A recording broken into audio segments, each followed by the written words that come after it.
اعوذ باللہ من الشیطان الرجیم بسم اللہ الرحمن الرحیم واتخذ اللہ ابراہیم خلیلا صدق اللہ العظیم وصدق رسولہ النبی الکریم ان اللہ وملائکتہ یصلون علی النبی یا ایہا الذین آمنوا صلوا علیہ وسلموا تسلیما اللہم صل علی سیدنا و مولانا محمد معدن الجود والکرم وآلہ وبارک وسلم۔ تمام تعریفیں حمد و ثنا اللہ تعالی جل مجدہ الکریم کے لیے۔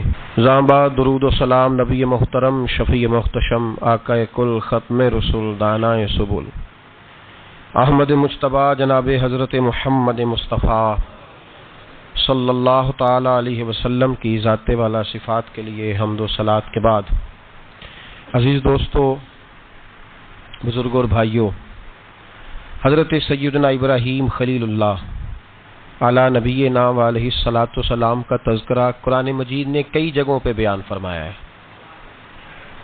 نبی پاک صلی اللہ تعالی علیہ وسلم نے ارشاد فرمایا کہ میں ملت ابراہیم پہ ہوں۔ حضرت ابراہیم علیہ الصلاۃ والسلام کے سیرت کو، سوانح کو، ان کی زندگی کے واقعات کو قرآن مجید نے متعدد مقامات پہ بیان کیا ہے۔ انبیاء کرام علیہم السلام 1,24,000 کم و بیش ہوئے، لیکن دین اسلام میں نبی پاک علیہ السلام کی امت میں جو مقام حضرت ابراہیم کا ہے وہ بس انہی کا ہے۔ ان کی زندگی ایک بڑی خوبصورت، بڑی منفرد اور مسلمانوں کے لیے بڑی اسوہ نور دینے والی زندگی ہے۔ نبی پاک صلی اللہ علیہ وسلم نے فرمایا میں اپنے باپ حضرت ابراہیم کی دعا بن کے دنیا میں آیا ہوں۔ اور پھر محبوب پاک سید عالم صلی اللہ تعالی علیہ وسلم نے اپنی امت میں بھی جناب ابراہیم کے طریقے کو جاری رکھا۔ صحابہ نے قربانی کے بارے میں حضور سے پوچھا ما ھذہ الاضحیہ، یا رسول اللہ صلی اللہ علیہ وسلم یہ قربانی کیا ہے؟ تو فرمایا سنت ابیکم ابراہیم، یہ تمہارے باپ حضرت ابراہیم کا طریقہ ہے، یہ تمہارے باپ حضرت، حالانکہ قربانی نبی پاک صلی اللہ علیہ وسلم کا بھی طریقہ ہے، لیکن فرمایا تمہارے باپ حضرت ابراہیم، حضرت ابراہیم کے ذکر کو باقی رکھا۔ اللہم صلی علی محمد وعلی آل محمد کما صلیت علی ابراہیم وعلی آل ابراہیم، ان کے تذکرے کو باقی رکھا دین کے اندر۔ حضرت ابراہیم بڑی امتیازی شان والے نبی ہیں، بڑی امتیازی شان والے۔ رب کریم کا وہ دوست جس نے کوئی چیز بچا کے نہیں رکھی، ہر شے ہی اپنے رب کی بارگاہ میں پیش کر دی۔ چند چیزوں سے انسان کو بڑا پیار ہوتا ہے، گھر اسے بڑا پیارا ہوتا ہے۔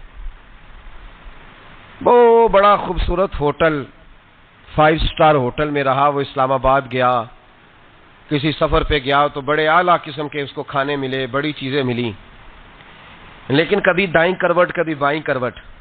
تو ساتھ بیڈ پہ دوست تھا تو اس نے کہا صاحب سو جاؤ، تو اس نے کہا یار جو مزہ اپنے گھر میں سونے کا ہے وہ کسی اور جگہ تھوڑی ہے۔ گھر بڑا پیارا ہوتا ہے، انسان کو لگاؤ ہوتا ہے، جس بے تکلفی سے، سکون سے، آرام سے انسان اپنے گھر میں وقت بتاتا ہے، کہیں اور مشکل ہو جاتا ہے۔ دوسرا، انسان کو اولاد بڑی پیاری ہوتی ہے، بڑی عجیب شے، نہ ہو تب بھی بڑا دکھ ہے، اور ہونے کے بعد بھی اس کی بڑی آزمائشیں، یہ بڑی ایک میٹھی چیز ہے۔ اولاد ایک بڑا عجیب سا میوہ ہے، پتہ نہیں یہ کس انجیکشن کا نام ہے کہ چھاتی پر چڑھ جائے تو اللہ سکون عطا فرما دیتا ہے، پتہ نہیں کس ٹھنڈی دولت کا نام رب کریم نے اولاد رکھا ہے، بڑی پیاری ہوتی ہے اولاد۔ پھر تیسری چیز انسان کی اپنی جان ہے، اور یہ اتنی قیمتی شے ہے کہ اللہ کریم نے فرمایا کہ اگر تیری گردن پہ کوئی آدمی پستول رکھ کے، تلوار تیرے گلے پہ رکھ کے کہے نا کہ رب کا انکار کر دے ورنہ مار دوں گا، تو فرمایا وقتی طور پہ میری ذات کا انکار کر پر جان بچا جا۔ اگر تو مرنے کے قریب ہو گیا ہے اور حرام شے کھائے بغیر تو بچ نہیں سکتا، مر جائے گا، تو فرمایا چل تو اس طرح کر، حرام کھا کے جان بچا، پر جان بچانا فرض ہے، ضروری ہے۔ وطن بڑا پیارا، اولاد بڑی پیاری، جان بڑی پیاری، پر حضرت ابراہیم سے رب کریم نے فرمایا چل ابراہیم کوئی چیز دے، تو کہا یا اللہ تینوں ہی تیرے نام پہ قربان کرتا ہوں، تیری ہوئی ساری، ہر شے تیری۔ حضرت ابراہیم نے دین کے لیے، آپ شہر بابل کے قریب پیدا ہوئے تھے، وہاں سے مصر آئے، مصر سے فلسطین آئے، اور فلسطین سے آ کر کے کعبہ آباد فرمایا۔ زندگی سفروں میں گزری، سفر ایک تکلیف والی چیز ہے، پر حضرت ابراہیم نے وطن چھوڑ دیا، گھر چھوڑ دیا۔ جان بڑی عزیز ہوتی ہے اصل میں نا، جب انسان جد و جہد کرتا ہے نا دین کے لیے، تو اس کے رستے میں بڑی چیزیں آتی ہیں، کبھی اولاد، کبھی گھر، کبھی باہر، کبھی حکومتیں، کبھی سیاستیں، کبھی چدراہٹیں، اس کے رستے میں بڑا کچھ آتا ہے، اور اسے ہر چیز کو فیس کرنا پڑتا ہے۔ گھر کے اندر بھی جنگ ہوتی ہے اور گھر کے باہر بھی لڑائی ہوتی ہے، یہ آسان ہے ہی نہیں۔ ہم تو خیر ہتھیار چھوڑ کے پھینکنے والے لوگ ہیں، ہم بھولے بھالے لوگ ہیں، ہم کہتے ہیں میں نے تو کہا تھا مہندی نہ کرو، پر بیٹے نہیں مانے، بولے جو ہوئے۔ اسی طرح حالانکہ اگر وہ بیٹا کہے نا کہ ابا جی لاؤ زندگی میں سارا کچھ میرے نام کرو، تو پھر ہم بولے نہیں ہوتے، اور اس وقت ہم تیز ہوتے ہیں، کہتے ہیں یہ کیسے ہو سکتا ہے، ہاتھ کاٹ کے دے دوں۔ اس وقت نہیں، دین کے معاملے میں بولے ہوتے ہیں۔ بیٹا بد مذہب کے پاس جا رہا ہے تو اس وقت ہم بولے بالے ہیں، کوئی عرض نہیں، لیکن اگر وہ اپنی پسند کی شادی کرے ہمیں کراس کر کے، پھر ساتھ ہی ہم تیز ہو جاتے ہیں۔ تو حضرت ابراہیم نے جب دین کے لیے نکلے تو جد و جہد کی، گھر کے اندر بھی گھر کے باہر بھی۔ آپ کے والد کا نام طارق ہے، وہ توحید پرست تھے، ایماندار تھے، پرہیزگار تھے۔ آپ کے چچا کا نام آزر ہے، وہ بت پرست تھے، بت بیچا کرتے تھے۔ حضرت سیدنا ابراہیم علیہ السلام جب میدان عمل میں نکلے تو حضرت ابراہیم علیہ السلام نے اپنے گھر سے جہاد شروع کیا، لڑنا پڑا، گھر کے اصولوں سے، چچا نے جو رواج بنائے ہوئے تھے اس رواج سے ٹکرائے۔ فرمایا میں اپنے گھر کے اندر یہ بت پرستی نہیں ہونے دیں گا۔ چچا کو ایک دفعہ نہیں، بار بار 100 دفعہ سمجھایا۔ آپ کا چچا بت بنا کے بیچا کرتا تھا۔ حضرت ابراہیم علیہ السلام تھوڑے بڑے ہوئے تو کہنے لگا کہ چلو میرے ساتھ، تم بھی بت بیچنے ہیں، ہمارا کاروبار ہے۔ حضرت ابراہیم ساتھ نکلے تو بت پکڑا ہے، گندے پانی کے اندر اس بت کو ڈبوتے ہیں، کہتے ہیں کسی نے خریدنا ہے تو خرید لو، نہ یہ نفع دے سکتا ہے نہ نقصان دے سکتا ہے، جو اپنا آپ نہیں بچا سکتا تمہیں کیا بچائے گا، خریدنا ہے تو خرید لو۔ چچا کہنے لگا تو کاروبار چمکا رہا ہے کہ تباہ کر رہا ہے۔ گھر میں بڑے معاملات خراب ہوئے، جھگڑے ہوئے، لیکن حضرت ابراہیم علیہ السلام ایک منٹ کے لیے بھی اپنے گھر کے اندر بھی کمپرومائز کرنے کو تیار۔ یہ تھوڑا مشکل میں نے پہلو چھیڑ دیا ہے، یہ تھوڑا مشکل پہلو چھیڑ دیا ہے۔ بڑا سمجھدار آدمی ہے پر بیوی سے پردہ نہیں کرا سکتا، سیانا ہے، پنچایت کا بندہ ہے، جو اس سے آپ کہیں گے وہ بات یہ سنائے گا، لیکن کہتا نہیں جی میں نے کوشش کر لی ہے۔ کس قسم کی کوشش ہے صاحب، یہ کیسے ہو گیا؟ حضرت ابراہیم علیہ السلام نے گھر کے اندر سے فرمایا نہیں کرنے دوں گا، گھر کے اندر بھی ٹکرائے، فرمایا تم جو بھی ہو، پاش پاش کیا چچا کے اصولوں کو، اور باہر جب نکلے تو صرف علاقے کے چیئرمین سے نہیں ٹکرائے، ایم پی ایم این اے وزیر مشیر سے نہیں ٹکرائے، سپر پاور نمرود دنیا کا واحد حکمران تھا اس وقت، دوسرا کوئی حکمران ہی نہیں تھا، اکیلے حکمران سے جا کر ٹکرائے، کوئی ساتھ فوج نہیں تھی، کوئی ساتھ ان کے طاقت بظاہر دنیا داری کی کوئی نہیں تھی، پر حضرت ابراہیم جا کے ٹکرائے، اور میرے رسول پاک صلی اللہ علیہ وسلم نے سند بیان کی، فرمایا افضل الجہاد کلمۃ الحق عند سلطان الجابر، فرمایا سب سے افضل جہاد یہ ہے کہ تو ظالم بادشاہ کے سامنے کھڑے ہو کے حق بات بیان کر دے، یہ سب سے بڑا جہاد ہے، یہ سب سے افضل الجہاد کلمۃ الحق عند سلطان الجابر، سب سے بڑا جہاد۔ حضرت ابراہیم کھڑے ہو گئے، سپر پاور سے ٹکرائے۔ یہاں ہم لوگ حکمتوں کا شکار ہیں، دیکھیں گے، کریں گے، سوچیں گے، اور مولوی صاحب کو ویسے کہتے ہیں آپ پرہیز کریں سیاسی باتوں سے۔ بھئی اللہ کے ہر نبی نے جا کے وقت کے ظالم حکمران کو لتاڑا ہے، للکارا ہے، یہ تو مشن انبیاء ہے۔ حضرت سیدنا ابراہیم علیہ السلام نے جو اس کو جا کے کہا کہ تو جھوٹ بولتا ہے، تو جھوٹا ہے، تو خدائی کا دعویٰ کرتا ہے، تو بہت بڑا ظالم ہے، اور قرآن مجید نے اس ساری بات کو بیان فرمایا۔ حضرت ابراہیم علیہ السلام سے کہنے لگا میں رب ہوں، تو آپ نے فرمایا میرا رب تو وہ ہے جو زندہ کرتا اور مارتا ہے، تو پھر آپ حق بات بیان کریں گے تو اللہ مارے گا کہ بندہ مارے گا؟ کچھ بھی نہیں ہوتا، کیونکہ زندگی موت کس کے ہاتھ میں ہے؟ اللہ کے ہاتھ میں، زندگی موت اللہ، کچھ بھی نہیں ہوتا۔ انسان صحیح سمت کا تعین کرے اور صحیح چلے۔ حضرت علی شیر خدا سے کسی نے کہا تھا کہ آپ کے بڑی دشمنی ہے، کوئی محافظ رکھ لیں، آپ فرمانے لگے موت خود بہت بڑی محافظ ہے، وقت سے پہلے آتی ہی نہیں، بڑی محافظ ہے، وقت سے پہلے علامہ نورانی رحمۃ اللہ تعالی علیہ کراچی جیسے شہر میں رہا کرتے تھے جہاں گام گام پہ خطرہ تھا. لوگوں نے کہا حضرت اتنے بڑے لیڈر ہو, آپ کی جماعت کی 62 سیٹیں ہوئی قومی اسمبلی میں, ایک ایسا وقت بھی آیا تو کوئی ایک آدمی بندوق والا, آپ فرمانے لگے مجھے ضرورت ہی نہیں, اس لیے کہ جس خدا رسول کے لیے میں نکلا ہوں وہ خود ہی حفاظت کرنے والے ہیں, ضرورت نہیں ان چیزوں. تو بھائی حضرت ابراہیم ٹکرائے اور آپ کا انداز کیا ہے, جا کے کہا کہ تو نہیں, خدا وہ ہے جو زندہ کرتا. اور اس نے ایک بیوقوفوں جیسی دلیل دی. ایک آدمی کو کل پھانسی دینی تھی تو اس کو بلایا, کہنے لگا تجھے کب پھانسی ہے؟ اس نے کہا کل. کہنے لگا جا تجھے آزاد کیا, زندگی دی, اس کو چھٹی دے دی. ایک عام آدمی بیچارہ بیٹھا تھا, اس کو پکڑ کے نا کہنے لگا اس کی گردن اڑا دو. کہنے لگا دیکھ لو میں بھی زندہ کرتا اور مارتا ہوں, وہ جو کل مرنے والا تھا میں نے زندہ کر دیا ہے, اور جس کو پتہ ہی نہیں تھا کہ میں نے مرنا ہے اسے پکڑ کے میں نے مار دیا ہے. یہ بیوقوفوں جیسی دلیل ہے. حضرت سیدنا ابراہیم علیہ السلام چاہتے تو اسی وقت دلیل توڑ دیتے کہ تو کیا بیوقوفوں جیسی بات کر رہا ہے, اگر تو زندگی دیتا ہے تو مرے ہوئے میں جان ڈال کے دے جس کو تو نے مارا ہے. لیکن حضرت ابراہیم نے دیکھا کہ بیوقوف ہے, بیوقوفوں سے بحث نہیں ہوتی, دلیل بدل لی جاتی ہے, ان کی عقل کے مطابق بات کی جاتی ہے. حضرت ابراہیم فرمانے لگے میرا رب وہ ہے جو سورج مشرق سے نکالتا ہے اور مغرب میں غروب کرتا ہے, تو اگر رب ہے تو مغرب سے نکال کے مشرق میں غروب کر. فبہت الذی کفر, کافر لاجواب ہو گیا, اس کے پاس اس چیز کا کوئی جواب نہیں تھا. علامہ اسماعیل حقی نے خوبصورت فقرہ لکھا ہے, خوبصورت, جان ڈال دی ایک جملہ کہہ کے. حضرت سیدنا علامہ اسماعیل حقی رحمۃ اللہ علیہ فرمانے لگے چونکہ نمرود بیوقوفوں جیسی باتیں کر رہا تھا, اگر وہ یہ کہہ دیتا نا کہ میں سورج کو نکالتا ہوں مشرق سے, میں غروب کرتا ہوں معاذ اللہ مغرب میں نکالتا ہوں, تو آپ اپنے رب سے کہیے کہ وہ مغرب سے نکال کے مشرق میں غروب کرے.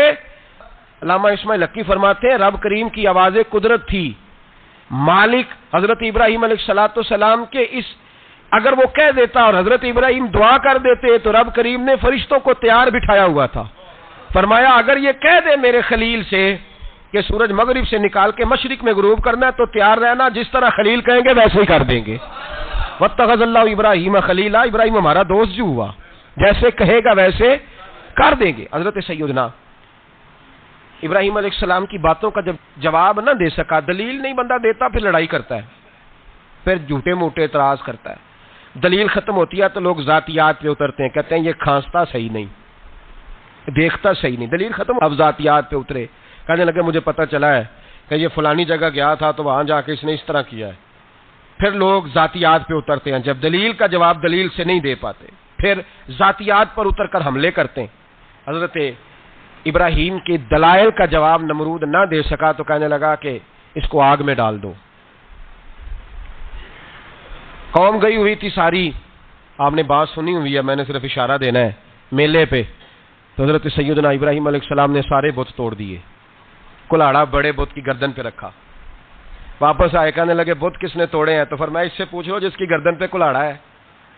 کہنے لگے یہ تو بول ہی نہیں سکتا. تو فرمانے لگے بڑے بیوقوف ہو جو بولتا ہی نہیں, سنتا ہی نہیں, اپنا آپ نہیں بچا سکتا, اس کی پوجا کرتے ہو. کہنے لگے پکڑو دلیلیں ختم ہو گئی, اس کو آگ میں ڈالو. بہت بڑی حویلی 45 فٹ مربع پہ مشتمل ایک حویلی بنائی گئی اور 45 فٹ اونچی. مختلف روایات, علامہ اسماعیل حقی کہتے ہیں کہ 3 مہینے تک نمرود نے کہا کہ اس کے اندر لکڑیاں ڈالو. لوگ پوچھنے لگے کتنی دنیا جلانی ہے؟ کہنے لگا بندہ تو ایک جلانا ہے, پر بندہ بڑا تگڑا ہے, ایک بندہ. 3 مہینے لکڑیاں ڈالی گئیں. اور لوگوں کی جو تہمات ہوتی ہیں نا وہ بڑی عجیب ہوتی ہیں. تہمات میں نے بڑی تفصیل سے رمضان المبارک میں گفتگو کی تھی. بدشگونی, تہمات لوگ لیتے ہیں. اس وقت بھی لوگ تہمات کا شکار ہو گئے, عقیدہ بگڑ جاتا ہے تو وہ عجیب و غریب باتیں کرنے لگتا ہے. تہمات کا شکار ہو گئے. بیبیاں نظر مانتی, میں بیمار ہوں, اگر صحیح ہو گئی تو اتنے من لکڑی دوں گی حضرت ابراہیم کی آگ جلانے کے لیے. ایک عورت لے کے جا رہی ہے لکڑیاں, تو ایک نیک دل آدمی نے اس سے پوچھا کہاں جا رہی ہو؟ کہنے لگی میں نے منت مانی تھی تو حضرت ابراہیم علیہ السلام کو معاذ اللہ جلانے کے لیے لکڑیاں لے کے جا رہی ہوں. تو وہ رب کریم کے بندے کہنے لگے تو ڈھونڈتی رہے گی, تجھے وہ جگہ ملے گی نہیں. وہ بی بی کئی مہینے گھومتی رہی, جگہ ہی نہیں ملی جہاں لکڑیاں ڈالنی, ماری گئی. تہمات کا شکار ہوئے بہت سارے لوگ. تہمات کا بھائی, تہمات دین کے اندر منع ہے. تہمات دین میں کوئی نظر ماننا، کوئی کسی بزرگ کے مزار پہ جا کے سال ثواب کے لیے کوئی چیز ماننا، یہ تو درست ہوا، لیکن غیر شرعی نظریں مان لینا کہ میں آگ کے گرد چکر لگاؤں گا، میں جناب وہاں جا کے یہ والا تماشا کروں گا، میں دھاگا باندھوں گا، میں رسا کاٹوں گا، میں وہاں گندے اور سے پانی پیوں گا، ان کی شریعت اجازت، یہ توہمات ہیں، بدشگونی ہے، دین میں ان کی کوئی گنجائش۔ آپ نظر ماننے سے پہلے بھی کسی عالم سے رابطہ کریں کہ میں منت مانگنے لگا ہوں تو کیسے ماننی چاہیے، اس کا طریقہ پوچھیں، ایسے ہی غلط چیز کی منت تھوڑی مان لی جائے گی۔ بہرحال آمدام برسر مطلب حضرت ابراہیم کے لیے آگ جلائی گئی، 45 فٹ اونچی آگ ہے، پرندہ بھی اوپر سے گزرتا ہے تو نیچے گر جاتا ہے جل کے، اتنے دن لگا کے آگ جلائی گئی۔